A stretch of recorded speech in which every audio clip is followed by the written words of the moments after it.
నమస్తే, welcome to BRK. నేను మీ జాహ్నవి. మన సనాతన ధర్మంలో మనకి అనేక రకాల సందేహాలు ఉంటూ ఉంటాయి. అయితే అందరూ చెప్పేది వేరు, అవన్నీ ఆచరించి చూసి దాదాపుగా 109 సంవత్సరాలు బ్రతికి వాటి గురించి మనకు అవగాహన కల్పించడం వేరు. మరి అలా ఒక 109 సంవత్సరాల స్వామీజీ మనతో ఉన్నారు. సో మనం చాలా విషయాలు అడిగి స్వామీజీ మాటలు అడిగి తెలుసుకుందాం. నమస్తే స్వామి. జయ గురుదేవ్. అయితే ఈ మధ్య కాలంలో చాలా ట్రెండింగ్గా ఒక ముద్ర వస్తుంది గురూజీ. అంటే పెద్ద పెద్ద సక్సెస్ అయిన వాళ్ళు, ఎలాన్ మస్క్ దగ్గర నుంచి చాలామంది ఇలా పెట్టుకోవడం వల్లనే సక్సెస్ అయ్యారు అని చెప్పేసి అంటున్నారు. సో నిజంగా ఈ ముద్రకి అంత స్పెషాలిటీ, అంత సక్సెస్ అయ్యే అంత ఇది ఉంటుందంటారు? వాళ్లకు తెలియక పెట్టిన అత్యద్భుతమైన యోగ రహస్యం దాంట్లో ఒకటి ఉంది, మా వరకు తెలిసినంతకులో.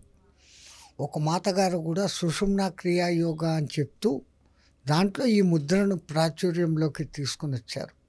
నిజమే, అబ్జర్వ్ చేస్తే సక్సెస్ఫుల్ లీడర్సు, స్త్రీలు కానీ పురుషులు కానీ, వాళ్ళు మాట్లాడుతున్నప్పుడు మీరు చూసారంటే వాళ్ళ గమ్మని చేతులు ఇట్లా మడుచుకొని కూర్చోరు, ఇట్లా పాయింట్ చేసి పెడతారు.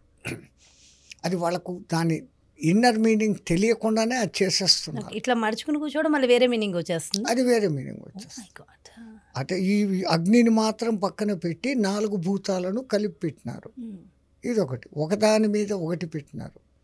ఇప్పుడు ఈ ఆసనం ముద్ర చూపిస్తారు, దీన్ని ఏమంటారు? యోగ ముద్ర, జ్ఞాన ముద్ర, తపో ముద్ర, ఇన్ని పేర్లు అయితే అంటున్నారు. ఈ ముద్ర ఎందుకు పెట్టాలా అనే అర్థం ఎవరు చెప్పరు. అర్థం ఏంటంటే, నేను జీవాత్మ, ఆ పైన ఉండేది పరమాత్మ. నీతో అనుసంధానం కావాలంటే నాలోని తమోగుణ, రజోగుణ, సత్వగుణాలను నేను వదిలేసి ఈ జీవాత్మ అయిన నేను నీతో కలిసేదానికి కూర్చున్నాను అని చెప్పే అర్థంతో దీన్ని పెడతారు. ప్రతి ముద్ర వెనకాల కొన్ని అర్థాలు ఉన్నాయి. అట్లాగనే ఈ క్రియాయోగ ముద్ర మా గురుగారు మాకేం చెప్పారు అంటే, ఈ చేతిలో పంచభూతాలు ఉంటాయి: అగ్ని, వాయువు, ఆకాశం, భూమి, జలం. ఎప్పుడైతే ఈ ముద్ర ఇట్లా పెట్టి మన నాభిస్థానానికి తగిలిస్తామో అగ్నికి టచ్ అయింది. ఈ చిటికిన వేళ్ళు మన లింగస్థానం దగ్గర ఉంటాయి. ఆటోమేటిక్ ఇట్లా పెట్టినప్పుడు ఈ ఫింగర్స్ డౌన్ అవుతాయి. ఈ స్ట్రెస్సింగ్ అనేది జరిగి ఆ నర్వస్ నుంచి మనకు చేరాల్సిన న్యూరాన్స్ యాక్టివేట్ అవుతాయి. ఈ 2 ఈడ పింగళ అనే నాడులు, అవి ఎక్కడ మొదలవుతాయి? మూలాధారంలో మొదలవుతాయి. ఇప్పుడు స్వాధిష్టానానికి జలస్థానాన్ని టచ్ చేసాం, అగ్నిని టచ్ చేసాం. అంటే కింది 3 చక్రాలు యాక్టివేట్ అవుతాయి. అది యాక్టివేట్ అయినప్పుడు అగ్నిస్థానము, అగ్ని ఎప్పుడు పైకి ఉంటుంది. ఆ అగ్ని మండేదానికి ఏం కావాలా? గాలి కావాలి, అనాహతం. ఆ గాలి ఎక్కడి నుంచి పుడుతుంది? ఆకాశ తత్వం నుంచి. ఈ పంచభూతాలు ఈడు వరకే ఉన్నాయి. ఈ పంచభూతాలను అతిక్రమించిపోవడమే కుండలిని యోగంలో ఒక విద్య. మొదటి 3 చక్రాలను యాక్టివేట్ చేయడమే చాలా కఠినం. ఆ మహాతల్లి ఈ ముద్ర ద్వారా మాకు ఆ రహస్యాన్ని చెప్పింది. మేము ఇట్లా పెట్టుకొని కూర్చుంటాం. సో ఈ 3 తొందరగా యాక్టివేట్ అవుతాయి. దానికి సంబంధించిన బీజాక్షరాలు చదివినప్పుడు అవి తొందరగా యాక్టివేట్ అవుతాయి. అలానే సుదర్శన క్రియ అని చెప్పేసి కూడా చాలా ఇది. అండ్ ప్రతిరోజు కూడా మనం నిత్యం గాలి, పండిత రవిశంకర్ వారు ఈ సహస్రారం అనేది సుదర్శన చక్రం అంటే సుదర్శనం, మంచి దర్శనం. ఆ మంచి దర్శనం ఆయనకు మహానుభావుడికి ఆ సుదర్శన క్రియా యోగా అనే దాని మీద జరిగింది. అట్లాగనే క్రియాయోగ వాళ్ళు ఉన్నారు, హఠయోగం వాళ్ళు ఉన్నారు. అసలు యోగ ముద్రలలో కూడా ఈ వంగేటప్పుడు గాలిని వదిలి లేసేటప్పుడు సరిగ్గా గాలిని తీసుకోవాలా అనే క్రియ చేయకపోతే ఆ ఆసనం పనిచేయదు. సో అన్నిటికన్నా మెయిన్ ఈ శ్వాస.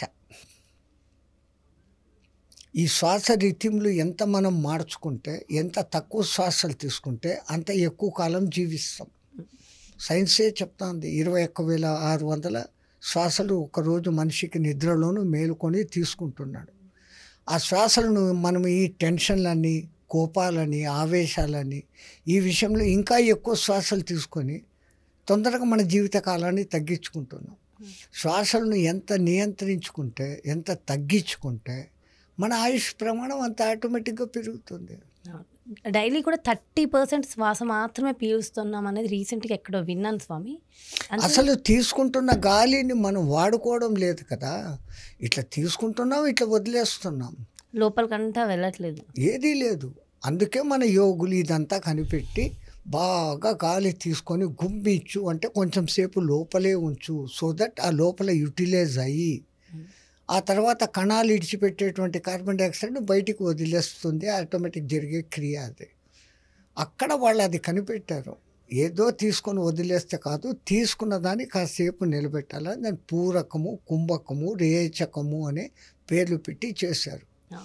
మళ్ళా ఇంకా బాగా నిష్ణాతులు కావాలంటే బాహ్య కుంభకం, అసలు గాలే తీసుకోకుండా ఉండగలిగిన స్టేజ్, కేవల కుంభక స్థితి. ఆ స్థితికి పోయినప్పుడు వాయువు ఇక్కడిక్కడనే నడుస్తుంది. అది ఒక యోగ మాస్టర్ ఒకటి చెప్తాడు. ఆ మహానుభావుడు పండిత రవిశంకర్ గారు ఈ సుదర్శన క్రియాయోగం అని సింప్లిఫైడ్ చేసుకుంటూ వస్తున్నారు. వాళ్ళు పాపం వీళ్ళు అన్ని కష్టమైనటివి చేయలేరు, వీళ్ళను ఉద్ధరించాలా, మరి ఏదో ఒకటి చెప్పాలా, వాళ్ళకు చేయగలిగినట్టుగా చెప్తే వాళ్ళు చేసుకుంటారు కదా అని వాళ్ళు సింప్లిఫికేషన్ చేసుకుంటూ డైల్యూట్ చేసుకుంటూ వస్తున్నారు పాపం. వాళ్ళు ఎంత మన కోసం దిగి వచ్చినా మనం ఒక మెట్టు ఎక్కడం లేదు చేసేవాళ్ళు. ఇంకా సులభం చెప్పు అంటే ఎక్కడ చెప్తారు? ఆఖరికి పత్రికారి అన్నారు, నువ్వు ఆసనాలు వేయద్దు, మంత్రాలు చదవద్దు, ఉత్త శ్వాసన పట్టుకోరా అని. ఇంకా అంతకన్నా సులభం ఇంకా లేదు. ఇంకా అది కూడా నేను చేయను అంటే ఎట్లా మరి? అంటే వీటన్నిటి వెనకల ఏ క్రియ ఏది చేసినా, అసలు క్రియలు ఏదీ చేయకుండా మానవుడు పుట్టినప్పటి నుంచి చచ్చేంత వరకు ఈ శ్వాస తీసుకుంటున్నాడు. ఇది లేకపోతే మానవుడు లేడు. కానీ ఇంత ఇంపార్టెంట్ అయిన దాని మీద వాడు ఏమాత్రం శ్రద్ధ పెట్టడం లేదు. ఎందుకంటే అది ఇన్వాలంటరీగా వస్తుంది పోతుంది. ఆ శ్వాస ఏంటి, అది శరీరంలో ఎన్ని నాడుల ద్వారా ప్రవహిస్తుంది, అసలు ఈ నాడులు అంటే ఏంటి, ఆ శ్వాసను ఎట్లెట్లా తీసుకుంటే ఏ ఉపయోగాలు ఉన్నాయి, ధన సంపాదనకు శ్వాసలు ఎట్లా తీసుకోవాలా, చంద్రనాడిని ఎట్లా నడపాలా, సూర్యనాడిని ఎట్లా నడపాలా, ఈ వివరాలన్నీ మన పూర్వీకులు అనేక గ్రంథాలలో రాశారు. ఈ మారెళ్ళ రవిశాస్త్రి గారు అని చెప్పేసి ప్రముఖ జ్యోతిష్యుడు, ఆయన మారెళ్ళ రామకృష్ణ గారికి అనంగు శిష్యుడు, బంధువు. ఆ మారెళ్ళ రామకృష్ణ గారు పండిత శ్రీరామ శర్మ అనే గాయత్రి పరివారకు స్థాపకుడు. అంటే ఆ జీన్స్ అట్లున్నాయి ఆ మహానుభావుడికి. ఈ ఆయన చేసిన ఇంటర్వ్యూలు, మనుషులతో మాట్లాడింది, తన అనుభవ సారము, తాను చదివిన పుస్తకాలు అన్నింటి సారంగా శ్వాస అని ఒక బుక్ రాశారు. నేను అది చదవడం జరిగింది. ఎంత అద్భుతంగా ఉందంటే నాకే ఆశ్చర్యం అయిపోయింది. అంత చిన్న వయసులో ఆ మహానుభావుడికి అన్ని థాట్స్ రావడం. అవును, ఆయన అంటే ఆలోచన ధోరణి కూడా నాకు తెలుసు. దాంట్లో ఉన్న కొటేషన్స్ ఎట్లున్నాయంటే, పలానా ఉపనిషత్తులో ఇట్లుంది, పలానా శృతి స్మృతి పురాణాలలో ఇట్లుంది, వేదంలో ఇట్లుంది, భారతంలో ఇట్లుంది, రామాయణంలో ఇట్లుంది. శ్వాస గురించిన వివరాలు ఎక్కడెక్కడ ఉన్నాయో ప్రతి ఒక్కటి కోట్.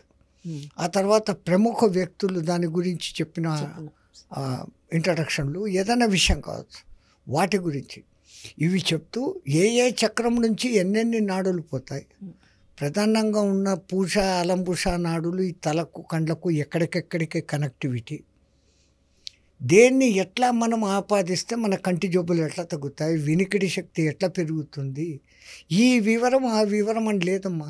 సర్వశాస్త్ర గ్రంథము ఎన్సైక్లోపీడియా అంటారు. అంటే దాంట్లో అన్ని వివరాలు ఉంటాయన్నమాట.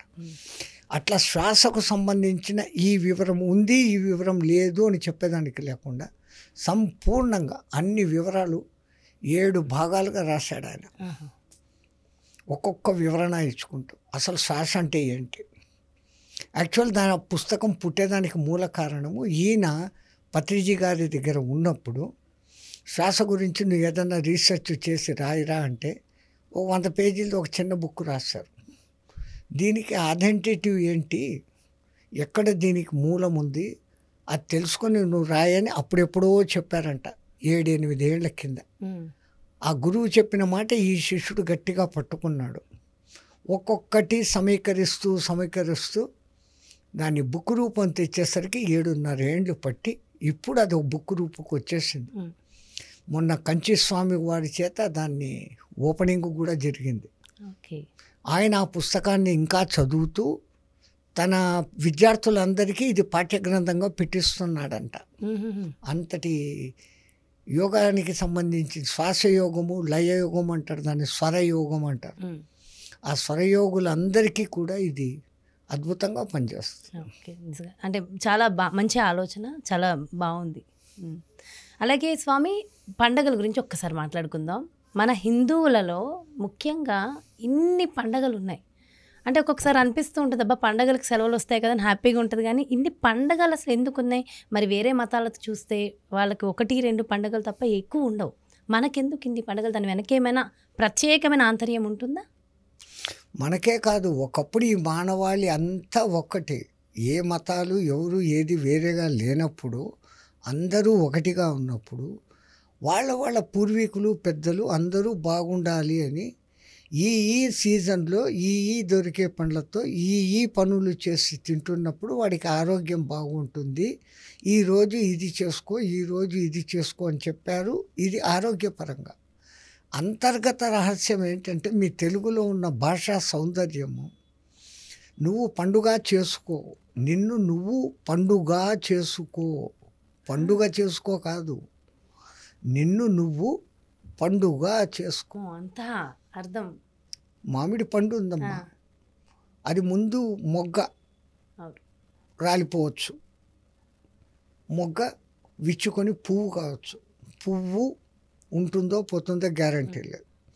ఆ పువ్వు పిందె అవుతుంది, పిందెకు కూడా ఏ పురుగో పట్టచ్చు, ఏదో ఒకటి కావచ్చు. కాయ అవుతుంది, ఏ కాకులో ఉడతలో పుడచచ్చు. కాయ పండుగ అయ్యేదానికి ఎంత శ్రమ ఉంది. అట్లా నీ జీవితాన్ని నువ్వు పండుగ మార్చుకో అనే మాట చెప్పేదానికి పండుగ చేసుకో, పండుగ చేసుకుంటే పండుగ చేసుకో లోపల మీనింగ్ అది. పండుగ, దాన్ని పండగగా మార్చేసాం. నిన్ను నువ్వు పండుగ మార్చుకోరా భయ్ అని చెప్పేసి వాళ్ళు చెప్పడం.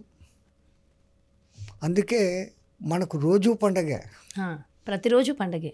ఇప్పుడు తిథులు అని ఉన్నాయి మన దాంట్లోనే, వేరే వాళ్ళు చేయరు. పంచాంగంలో మొదటి అంగం తిథి, వార, నక్షత్ర, శుభకరణ, శుభయోగాలు అనే 5 అంగాలు ఉంటే దాన్ని పంచాంగం అంటున్నాం.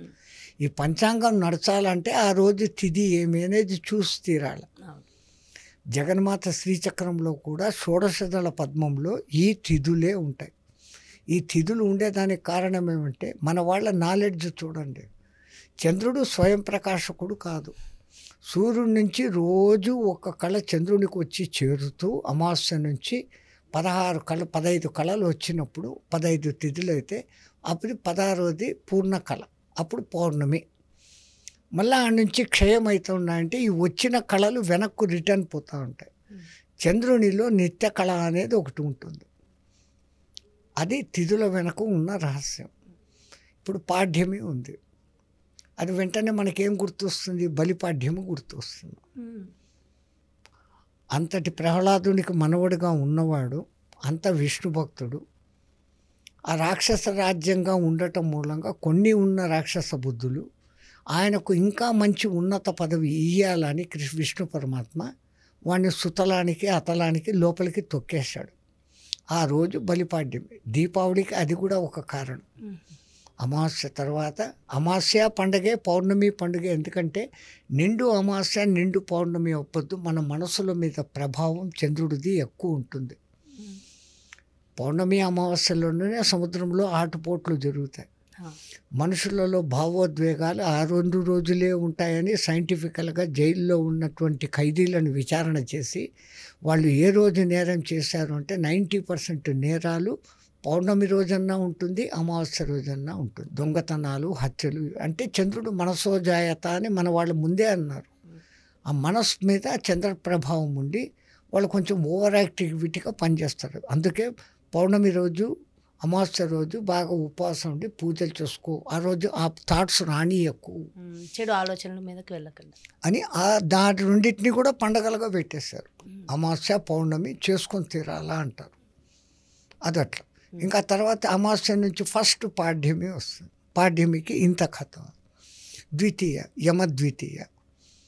అన్నా చెల్లెళ్ళ మధ్య ఆడాభిమానాలు ఎట్లుండాలా ఇది చెప్పేదానికి. అంటే మనకు ఆ పండుగ చేసుకుంటున్నాము అంటే మాది భగనీ పూజ అని చెప్పేసి భగనీ భోజనం అనేసి ఆ రోజు అక్కడికి వెళ్ళి భోంచేస్తాం. అంటే చెల్లెల మీద నువ్వు ఎంత ప్రేమ చూపించాలా. ఈ కాలంలో ఆస్తి కోసం కొట్లాడుకొని సస్తాండం, ఆస్తుల కోసం అన్నా చెల్లెలు ఉండేది లేదు, ఏమీ ఉండేది లేదు. అది కోర్టులకే ఆ పైసలు పోతాయి, జడ్జిలు లాయర్లు వాళ్ళు బాగుపడతారు. మీరు అంటున్నట్టు ప్రశాంతత లేకుండా ఉండడం తప్ప లేని టెన్షన్స్. సరే నువ్వు అంత తీసుకున్నావు, నాకు ఇంత ఇచ్చావు, ఓకే అని దాంతో తృప్తి పడితే కేసులే లేదు. వీళ్ళ సంసారం కొట్లాటల్లో ఉంటుంది. అది ఉండకుండా అన్నా చెల్లెళ్ళు ప్రేమాభిమానంగా ఉండండి అని చెప్పేదానికి యమద్వితీయ.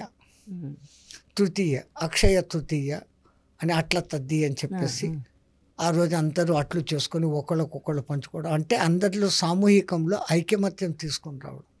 ప్రతి ఒక్కటి మిమ్మల్ని పండుగ మారుస్తూ ఉంది, అందుకే దాని పేరు పండుగ. సో ఆ పండుగని పండుగలాగా జరుపుకుంటే సో అది కేవలం అట్లా జరుపుకున్నా దాని వెనకలే బాహ్యంగా ఈ అర్థాలు ఉన్నాయి. ఆ సోదరి ప్రేమను చూపిస్తూ ఉంటే నీలో ప్రేమ తత్వం నీ చెల్లెల మీదనే కాకుండా అందరి మీద చూపించడం మొదలు పెడతావు, విశ్వవ్యాప్తం అవుతుంది. అందుకే ఒకప్పుడు నేరాలు ఎక్కువ ఉండేవి కాదు, ఈ మధ్యకాలం ఇవి ఏం చేయట్లేదు కాబట్టి పండుగలు మనం చేసుకోలేదు. అసలు మనల్ని మనం పండుగ మార్చుకోవడం లేదు, నాశనం అయ్యేదానికి చూసుకుంటున్నాం. తినకూడని ఫుడ్లు తింటాం, నిద్రపోకుండా టైంలో నిద్రపోతాం, తేని అలవాట్లు చెడ్డ అలవాట్లు అన్నీ చేసుకుంటాం, అరాచకాలు పెరిగిపోతాయి, మాంసాహారాలు విపరీతంగా తింటాం, ఫ్రిడ్జ్ల్లో పెట్టి పాసిపోయిన తిండ్లు తింటాం, మళ్ళీ రోగాలు రమ్మంటే ఎందుకు రావు? ఒక్కొక్క పండుగ ఇట్లే అర్థం. ఒక్కొక్క పండుగ తృతీయ, చతుర్థి వినాయక చతుర్థి, పంచమి నాగపంచమి, షష్ఠి సుబ్రహ్మణ్య షష్ఠి, సప్తమి రథసప్తమి. ఎంత అద్భుతంగా ఆ రోజే పెట్టారంటే సూర్యుడు దిశ మార్చుకొని వస్తాడు అని అంటారు. సూర్యుడు దిశ మార్చుకోవడం లే, మనమే ఆయన చుట్టూ తిరుగుతున్నాం. ఈ సంగతి కూడా వాళ్ళకు తెలిసి ఇప్పుడు ఇంకా సూర్యతాపం ఎక్కువైతుంది అని తెలుసుకున్న దినం ఎక్కడొస్తుంది స్టార్టింగ్ పాయింట్ అని రథసప్తమి అని నిశ్చయం చేసినారు. ఇంగ్లీష్ క్యాలెండర్ లాగా సేమ్ డేట్కు మన పండుగలు రావు, మారిపోతా వస్తాయి డేట్లు. ఒక్క మకర సంక్రమణం మటుకు 13, 14, 15, 14, 15, 16 సంక్రాంతి 12, 13, 14 ఈ మ్యాక్సిమం ఈ 3 రోజులే గ్యారంటీగా వస్తుంది. మిగతాటి రావు, ఎందుకంటే తిథులు మారిపోతా ఉంటాయి చంద్రకళలను బట్టి. సప్తమి అయింది, అష్టమి శ్రీకృష్ణ అష్టమి. ఇంకా ఆ రోజు ఆ కృష్ణతత్వాలన్నీ తెలుసుకుంటూ ఆహా కృష్ణుడు ఇట్లా చేశాడు అట్లా చేశాడు, నేను అట్లా ఉండాలనుకుంటే ఎంత బాగుంటుంది. కృష్ణునికి భక్తుడై ఆ రాధారమణీయం అనే తత్వాన్ని తెలుసుకొని ఆ తత్వాన్ని పక్కన పెట్టేసి కృష్ణుడిలాగా ఉండాలంటే అదో వేరే మీనింగ్. అంటే 10,000 మంది భార్యలతో తిరుగు అనే దాన్ని ఆదర్శంగా తీసుకుంటున్నారు. కానీ ధర్మం కోసం ఆయన చేసిన పోరాటం, ధర్మం నిలిపేదానికోసం ఎంత ధర్మం వెనకల ఆయన కఠినంగా నిలబడ్డాడు. పాండవులది ధర్మం అన్న సంగతి తెలుసు. బలహీనులు 11 అక్షోహిణులు, 11 అక్షోహిణులు అటుపక్క, వీళ్ళ దిక్కు 7 అక్షోహిణులే.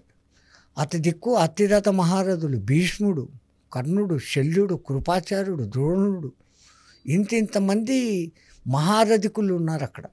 ఇటుపక్క ఎవరున్నారు? దుష్యద్యుమ్నుడు ఒకడున్నాడు, అర్జునుడు ఒకడున్నాడు. మరి ధర్మం నిలబడాలంటే వీళ్ళ వైపుకే వచ్చాడు కానీ ఆ ఆశలకు డబ్బులకు లొంగలేదు.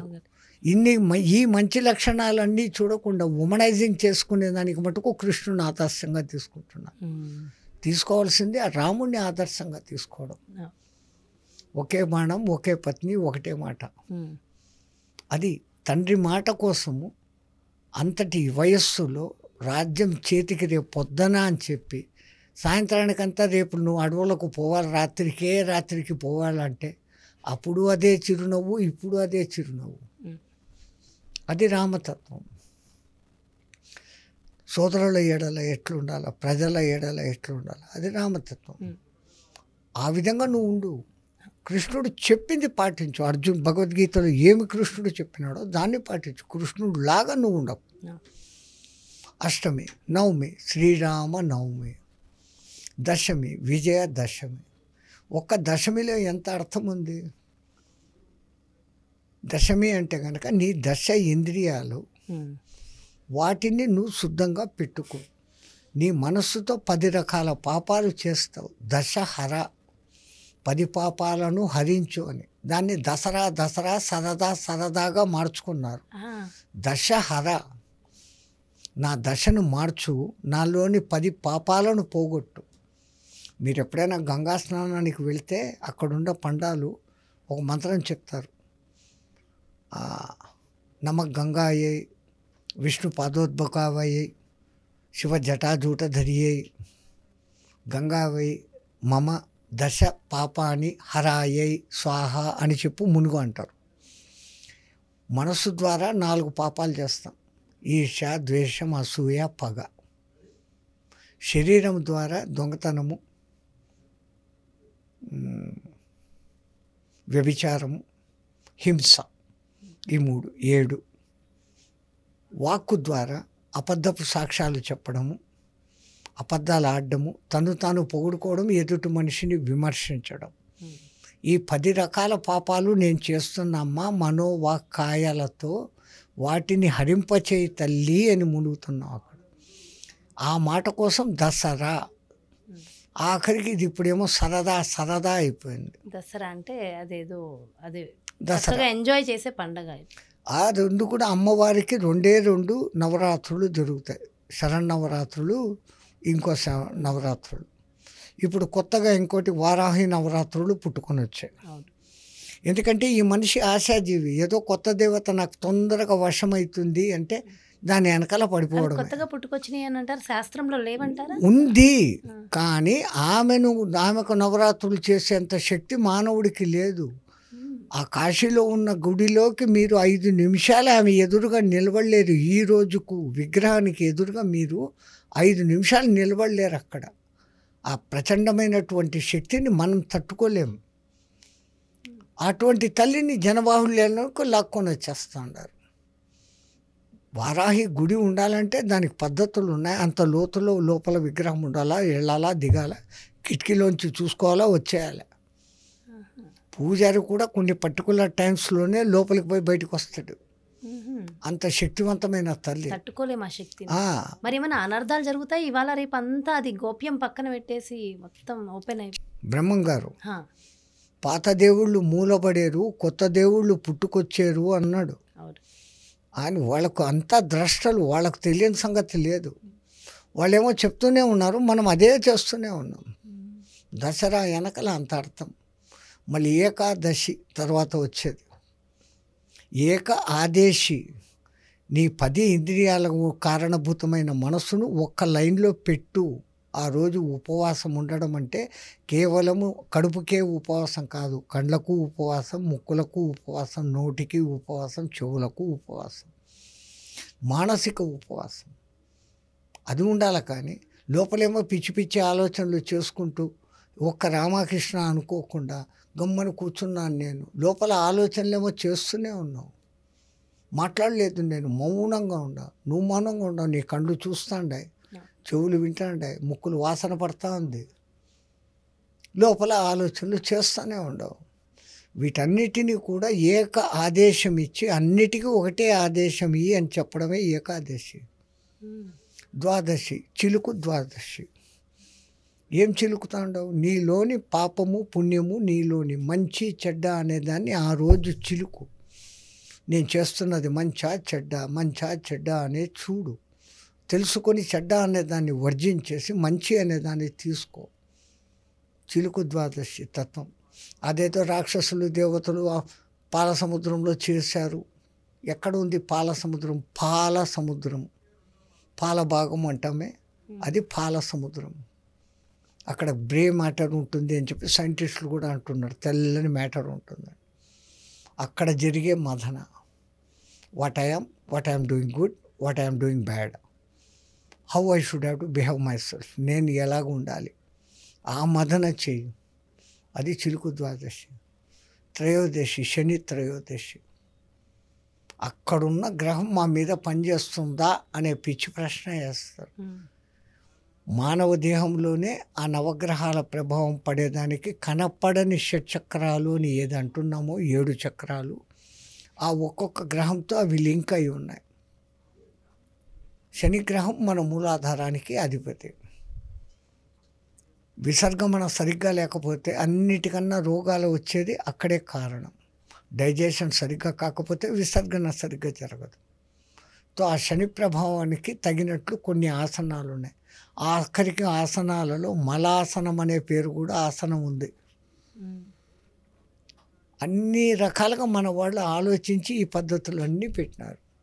చతుర్దశి, నరక చతుర్దశి, ఇంత అద్భుతంగా 15 రోజులు పండగలే. మళ్ళీ పౌర్ణమి వచ్చింది, పౌర్ణమి నుంచి మళ్ళీ ఇదే పాడ్యమి, విధియా తదియా. అంటే ప్రతిరోజును ఆలోచించి దాని వెనకలో ఉన్న కథను నువ్వు తెలుసుకొని నువ్వు పండుగ మారురా భయ్, నువ్వు పండుగ కా అని పండుగ చేయమన్నావు. అది పండగలలోనే అర్థం. అసలు ఇంత అర్థం ఉంది ఒక్కొక్క పండగకి, కానీ జస్ట్ ఇట్లా తీసి పడేస్తున్నారు. ఎందుకు ఇన్ని పండగలు అంటున్నారు. అలాగే స్వామి పండుగ అంటే ఆ రోజు కొత్త బట్టలు వేసుకోవాలా, సినిమాకి పోవాలి అంతే, లేదంటే ఎంజాయ్ చేయాలి. ఇవాళ రేపు పండగ అనగానే కూడా నాన్ వెజ్, మందు ఇవన్నీ కూడా కామన్ అయిపోయినాయి. అసలు ఇంట్లో వద్దు, ఈ పొద్దు 5 స్టార్ హోటల్లో లంచ్ చేస్తాం, స్పెషల్గా గడుపుతాం.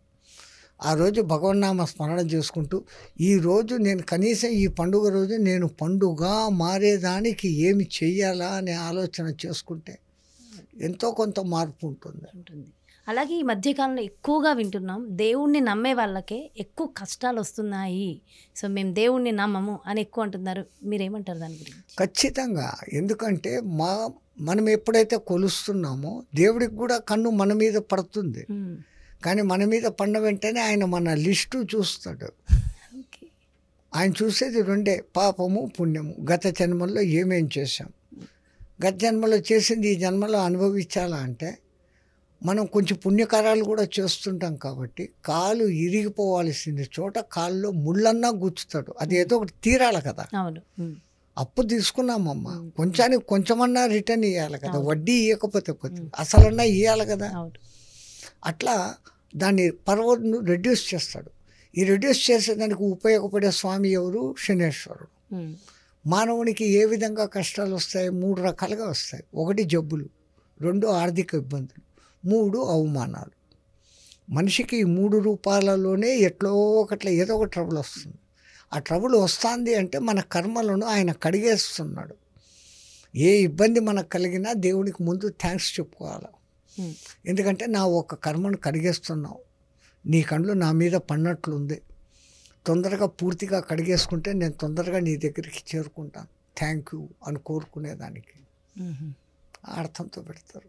ఓకే, అందుకే భగవంతుడిని పూజిస్తున్నప్పుడు స్టార్టింగ్లో ఇబ్బందులు ఉంటాయి, తర్వాత అవన్నీ షార్ట్. ఏది కూడా సైక్లింగ్ నేర్చుకుంటావు, ఎన్నిసార్లు కింద పడతావు, 4 దెబ్బలు తగులుతాయి, అది తగిలినాక నువ్వు పర్ఫెక్ట్ అయిపోతావు. కానీ కొంతమంది అయ్యో నాకు కష్టాలు వస్తున్నాయి, నేను దేవుడిని నమ్మను, నేను పూజించను, నేను ఇంతే ఆగిపోతాను, కర్మ అది ఇంకా పెరిగిపోతానే ఉంటుంది తప్ప తరిగేది కాదు. అసలు దేవుణ్ణి నమ్ముతాను, దేవుడు నాకేదో చేయాలని నువ్వెందుకు కోరుకుంటున్నావు? నీ కర్మల ప్రకారము, నీ ఇంటెలిజెన్సీ ప్రకారం పరమాత్మ నీకు విచక్షణ జ్ఞానం ఇచ్చాడు. దాన్ని వాడుకొని ఏది మంచి ఏది చెడ్డ, నేను ఎంత చేయగలను, నా సామర్థ్యం ఏమి, నేను ఎంత సంపాదించగలను, all it is depended you. నువ్వు ఈ డ్యూటీ చెయ్యిరా అని ఏమైనా పంపలే. నువ్వు కలెక్టర్ అయిపో, ఆడపోయి ప్యూన్ అయిపో, ఊడ్చే పని చెయ్యి అని ఆయన ఏం చెప్పలే. ఆ ఊడ్చే పని దొరికినా అది ఒక గౌరవమే. ఉద్యోగం పురుష లక్షణం.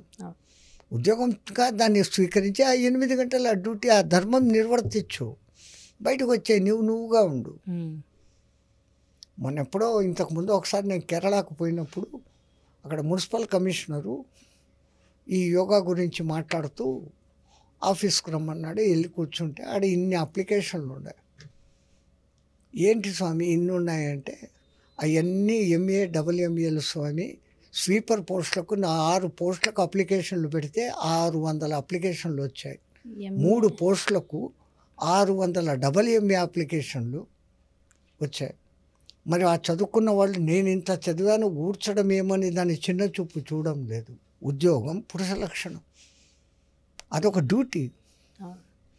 ఆ భావనతో చేసినప్పుడు నీకు దాని పాపము పుణ్యము, ఆ పాపం పుణ్యం ఏముంది? అసలు నువ్వు శుద్ధం చేసి ఎంత ప్రజలకు ఉపకారం చేస్తున్నావు, సమాజానికి ఎంత సేవ అది. మనం నామోషినే నా ఇంత చదువుకొని ఆ పనే అని అనుకునే స్థితిలో ఉంటే నువ్వు అట్లే ఉంటావు. దేవుడు ఎక్కడ ఇవన్నీ చెప్పలేదే, దానికి దేవుడిని నిందించాల్సిన పని ఏముంది? నువ్వు ఆ డ్యూటీ యాక్సెప్ట్ చేసుకున్నావంటే నీకు మున్సిపాలిటీలో జీతం ఎంత ఉంది ఇప్పుడు? Some thousands of journey you can able to comfortable living. I wants to go for అమెరికాకే పోవాలి నేను. ఆడపోయి చెత్త ఊడ్చినా ఎవడికి తెలియదు, ఆడ అదే చెత్త పనులే. ఆ చెత్త ఇక్కడే చేసుకుంటే అమ్మ నాన్నలకు నువ్వు ఇష్టంగా ఉంటావు, బాగుంటావు కదా. కాంప్రమైజ్ కావడం లేదు మనిషి. అలాగే ఇవాళ రేపు మనుషులు సక్సెస్ కోసము అంటే ఈ స్టోన్స్ పెట్టుకోవడం కానీ కరంగలి మాల అని చెప్పి రీసెంట్గా చాలా ఎక్కువగా ట్రెండింగ్లో ఉంది స్వామి. అంటే ఇలాంటి మాలలు వేసుకోవడం వల్ల, ఈ స్టోన్స్ పెట్టుకోవడం వల్ల సక్సెస్ ఉంటుంది అని మీరైతే నమ్ముతారా? నమ్ముతాము, ఎందుకంటే మేము ఆ లూట్లో ఉన్నవాళ్ళం. అంటే వ్యాపారం చేసి అమ్మకాలు చేసేవాళ్ళం కాదు, శాస్త్రాన్ని నమ్ముతాము. ఏమంటే మనలో ఒక ఆరా అనేది ఉంటుందమ్మా. ఈ 6 చక్రాలు 6 రకాల రంగులను వెదలిస్తాయి. ఆ రంగులు ఒకదాంతో ఒకటి కొల్లడే అనేక రంగులు ఏర్పడతాయి. దాన్నే ఆరా అంటాం. కాంతి వలయం అని మన పూర్వీకులు అంటూ ఉంటే దాన్ని ఎవడూ నమ్మలే. ఇప్పుడు ఆ కెన్లిన్ అనే ఆయన ఒక జర్మన్ సైంటిస్టు, రష్యన్ సైంటిస్టు ఆ కెమెరా కనిపెట్టినాక ఇప్పుడు ఆరాను ఫోటో తీస్తూ ఉన్నారు. ఆ ఆరాను బట్టి నీ మనస్తత్వం ఏంటి, నీకున్న జబ్బులు ఏంటి, ఆ జబ్బులకు మూల కారణం ఏంటి, ఎన్ని నెలల కింద ఈ జబ్బు నీలో మొదలైంది, రాబోయే జబ్బులు ఏంటి, అన్నీ కూడా ఇప్పుడు అదొక ఆరా టెక్నాలజీ సైన్స్ డెవలప్ అయింది కదా. మరి అది ఉన్నప్పుడు ఆ ఆరాను ఇంకా ఎన్చాంట్ చేసేదానికి ఆయా రాళ్ళు ఉపయోగపడతాయి. ఈ షట్చక్రాలు అన్నీ మళ్ళీ అక్కడికి వెళ్ళి ఇంకమ్మా ఈ షట్చక్రాలు కనపడవు. కానీ ఎట్లయితే మనస్సు అంటున్నాం, బుద్ధి అంటున్నాం, బుద్ధి నాకు చూపించు కనపడదు. అట్లాగనే ఈ షట్చక్రాలు కనపడవు. ఈ షట్చక్రాలు 7 గ్రహాలతో లింకు కలిగి ఉంది. ఆ గ్రహాలతో అంటే ఆ గ్రహానికి సంబంధించిన స్టోన్ ఉంది. అక్కడ ఏది మీకు అక్కడ యాక్టివిటీ తక్కువ ఉందో ఆ యాక్టివిటీని ఆ ఆరాను పెంపొందించే ఆ స్టోన్ అక్కడ పెట్టినప్పుడు అది అక్కడ ఫులప్ అయ్యి మీ పని నార్మల్గా జరిగిపోతుంది. అది లేనప్పుడు ఆ నెసెసిటీ అనేది మీ వే ఆఫ్ థింకింగ్లో చేంజెస్ తెస్తుంది. సరైన డెసిషన్స్ తీసుకోరు. దానికి సంబంధించింది ఆ జ్యోతిష్కులు చూస్తారు. ఎన్నో లెక్కలు సరైన జాతక పరిశీలన ద్వారా జాతకం చూసి పలానా గ్రహం నీకు కొంచెం ఉచ్చంగా ఉంది, నీచంగా ఉంది, వాళ్ళు ఏదో చెప్తారు కదా. అంటే మన బాడీకి మల్టీవిటమిన్స్ ఎలా అయితే మనం సెట్ చేసుకుంటామో ఏవి కావాలి అంత. అన్నిటికన్నా మించి ఇది చేస్తే నాకు అవుతుంది అన్న విశ్వాసం. నేను ఎప్పుడు ఈ మాట చెప్తూ ఉంటాను. 90% పనిచేసేది విశ్వాసం, 10% నిజంగా దాని పని కూడా ఉంది. అంటే 10-90 అని కాదు, కానీ 60% దాని పవర్ ఉంది. But you have to trust, ఇది వేసుకుంటే నాకు అవుతుంది అని. అది లేనప్పుడు ఏం చేసినా కానీ ప్రయోజనం లేదు.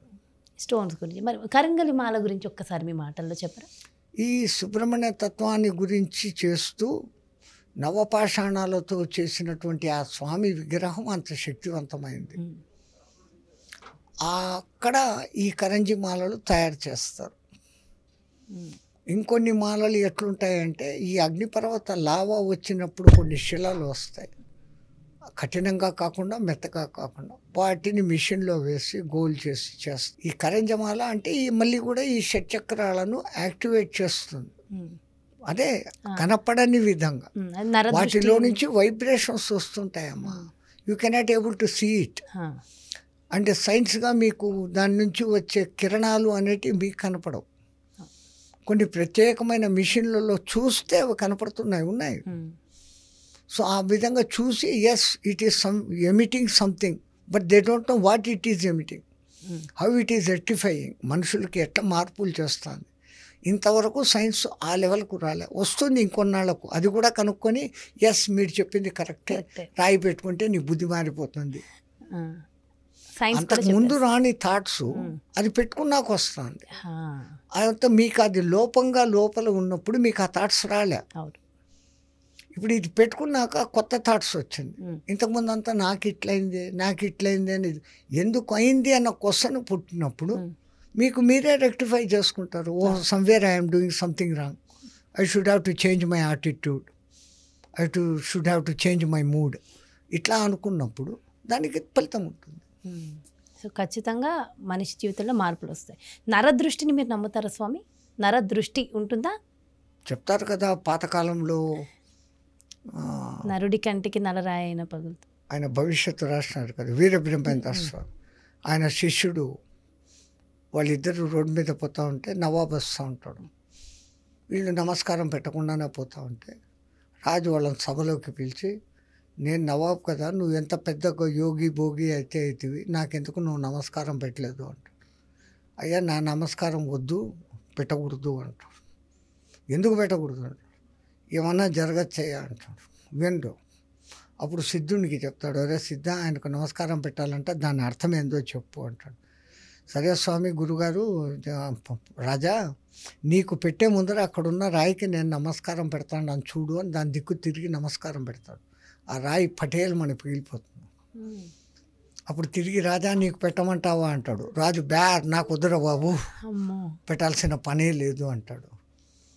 అంటే ఒక నరుని దృష్టి దుష్టభావంతో పడినప్పుడు వీని తరంగాలు, ఆలోచనలు అనేది కూడా ఒక తరంగాలు, ఆ తరంగాలు బలీయంగా మారినాయి అంటే అది ఎదుటి మనిషిలో ఉన్నటువంటి నేను చెప్పిన ఈ ఆరాను ఛేదిస్తుంది. మీ గుడ్డ ఆరా కాస్త బ్యాడ్గా మారుతుంది. సో అది మీకు అది ఎక్కడ చేస్తుంది, మీ థింకింగ్ను మార్చేస్తుంది. దానికి ముందు ఒక మంచి పక్కగా ఇట్లా రూట్లో పోతున్నాను, ఈ వ్యాపారము, ఈ ఆర్టిస్టు, ఈ బొమ్మ, సంథింగ్ ఏదో ఒక ఫీల్డ్లో మీరు ఉన్నారు.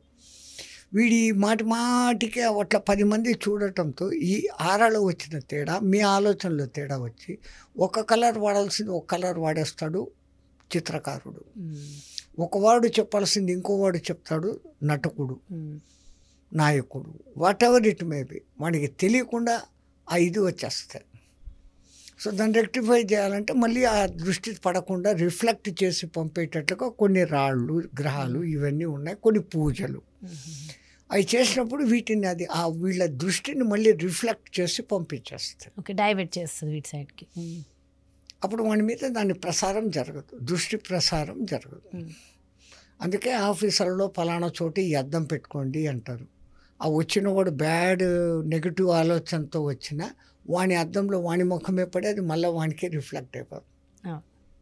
అందుకని ఫలానా డైరెక్షన్లో ఇది పెట్టు అంటారు. అదంతా వాస్తు, మాకు ఆ గోల తెలియదు. అది అలాగే ఇంకొక ప్రశ్న గురువుగారు, చాలామందికి ఏదైనా కోరికలు ఉంటాయి. కోరికలు ఉన్నప్పుడు మనం స్వామికో దేవీ దేవతలకో మొక్కులు అంటూ మొక్కుకుంటాం కదా, అవి మొక్కినప్పుడు ఖచ్చితంగా తీరుతాయా? ఎందుకు తీరుతాయి మొక్కులు మొక్కుకుంటే? మొక్కినప్పటి నుంచి దాని గురించే మీరు ఆలోచన చేస్తూ అది తీరాలి, ఆ దేవుడు నాకు తీరుస్తారు అన్న ట్రస్ట్ ఒక సైడు, అది మొక్కుకున్నాను తీరుతుంది అన్నప్పుడు మీరు ఇంతకుముందు ఏ సమస్యతో అయితే బాధపడుతున్నారో దానికి పరిష్కారం మీ కళ్ళకు కనపడలే. ఇది ఆటోమేటిక్గా ఇట్లా అనుకుంటూ మీరు అనుకుంటున్నప్పుడు ఏదో ఒక దినం మీలోనే లైట్ వెలిగి, అరే I should have to do like this, I never did like that, so it is happening అని మీకే రియలైజేషన్ జరుగుతుంది. అప్పుడు ఆ పని మీరు చేసేస్తారు. ఓహో, నేను దేవుని మొక్కున్నాను, నాకు ఇక్కడ సక్సెస్ వచ్చింది అని అంటాము. ఇది సైన్స్ ప్రకారంగా. నిజంగా మనం చెప్పేది ఒక మంచి ఆలోచనతో మనం ఈ వేవ్స్ను పంపించాము అంటే అది యూనివర్సల్లో కాంటాక్ట్ అయ్యి మీరు అనుకుంటున్న దేవునికి పోతుంది. అది ఎట్లా అంటే పాతకాలంలో రేడియోలు ఉండేవి. రేడియో సిలోన్ 200 మీటర్స్ అంటాడు, radio of America, all India radio ఈ మీటర్లలో అంటాడు. మీరు దాంట్లో ఒకటి ఎర్ర నీడిల్ ఉంటుంది, ఇక్కడ తిప్పుతారు. సరిగ్గా ఆడికి తీసుకొని వచ్చినప్పుడే మీకు ఆ radio Sri Lanka, all India radio touch అవుతాయి. కొంచెం అటు ఇటు అయితే టచ్ కావు. సో మీ వేవ్ లెంత్ వాళ్ళతో కలిసేటట్లుగా మీ సహస్రారం నుంచి మెసేజ్ పంపగలిగితే, ఆ పంపడం ఎట్లా తపన, స్వామి నా కోరిక తీర్చు, ఈ మంత్రం చదివితే అవుతుందంట, ఈ సంతం ఈ సజెషన్ మీరే ఇచ్చుకుంటూ ఉండాలి. ఈ సజెషనే అక్కడికి పోయి రీచ్ అయ్యి మీరు అనుకున్న కోరికను మళ్ళీ ఫ్రూట్ అయ్యి రిఫ్లెక్షన్ చేసి మీకే ఇస్తుంది. అందుకే పూర్వీకులు యద్భావం తద్భవతి, నువ్వు అనుకున్నదే నీకు అవుతుంది. మేనిఫెస్టేషన్ అనేసి ఇప్పుడు ఒక కొత్త టెక్నాలజీ అంటాడు. Think that will come one day truth before you. నీ ఎదురుగా నిజమై కనపడుతుంది. మ్యానిపులేషన్ ఇవాళ టెక్నాలజీ ఇప్పుడు దాన్ని ఒప్పుకుంటా ఉన్నారు. మళ్ళీ అన్నీ ఒప్పుకోవాల్సిందే, మన దానికి రావాల్సిందే. సో ఖచ్చితంగా నమ్మాల్సిందే. సో నమ్మకం. నేను 100 సార్లు ఇదే చెప్తా. ఏది చేస్తున్నా నేను ఇది చేయగలను అనే దానికి ముందు ఆలోచించుకొని నేను దీనికి సూటబుల్లా కాదా, చేయగలనా లేదా. ఒక్కసారి నేను చేయగలను అనే డెసిషన్ తీసుకున్నాక ఇంకా థింక్ చేయాల్సిన పనిలే. అకార్డింగ్ టు ది ప్లాన్ చేసుకుంటూ వెళ్ళిపోతే యూ విల్ గెట్ సక్సెస్. అది చేసే ముందర ఐ విల్ డూ దిస్ అన్నటువంటి విశ్వాస్, ఆ విశ్వాస్ ముందుకు తీసుకెళ్ళిపోతుంది. జై గురుదేవ్. జై గురుదేవ్. ఎన్నో ఎన్నో అద్భుతమైన విషయాలు, విషయ పరిజ్ఞానము. అసలు మాట్లాడుతుంటే ఎంత ప్రశాంతంగా హాయిగా అనిపించిందంటే స్వామి, నిజంగా అంత గురువుల కటాక్షం తల్లి. పలికించేది వాడట, పలికేది మేమట అని భాగవతంలో అంటారు కదా. అంతా మా గురు కటాక్షం తప్ప మాది ఏం లేదు. చాలా మంచి నాలెడ్జ్ ఇచ్చారు. ఇంకా ఇంకా వినాలి, ఇంకా ఎన్నో విషయాలు తెలుసుకోవాలని అనిపిస్తుంది. బట్ ఇప్పటికి చాలా సమయం అయింది. సో ఖచ్చితంగా థ్యాంక్ యూ సో మచ్ స్వామి. ఎంతో విషయ పరిజ్ఞానాన్ని మా అందరికీ తెలియజేశారు. నా ఒక్కదానికి అంటే మా అందరికీ అనే అర్థం. థ్యాంక్ యూ సో మచ్ స్వామి. జై శ్రీమన్నారాయణ. జై గురుదేవ్. విన్నారు కదండి, ఎంతో అద్భుతమైన విషయ పరిజ్ఞానం అందరం కూడా నేర్చుకున్నాం కదా. సో ఖచ్చితంగా ఇలాంటివి నేర్చుకుని ఎంత వినసింపుగా ఉన్నాయి అవన్నీ మనము రియాలిటీలో పెడితే ఆ స్వాములు ఆనందిస్తారు. అప్పుడు దానికి ఖచ్చితంగా ఒక పరమార్థం ఉంటుంది. ఇంతసేపు మనకు స్వామి చెప్పిన దానికి మరో ప్రత్యేకమైన అంశంతో మళ్ళీ మీ ముందుకు వచ్చేస్తాను. నమస్తే.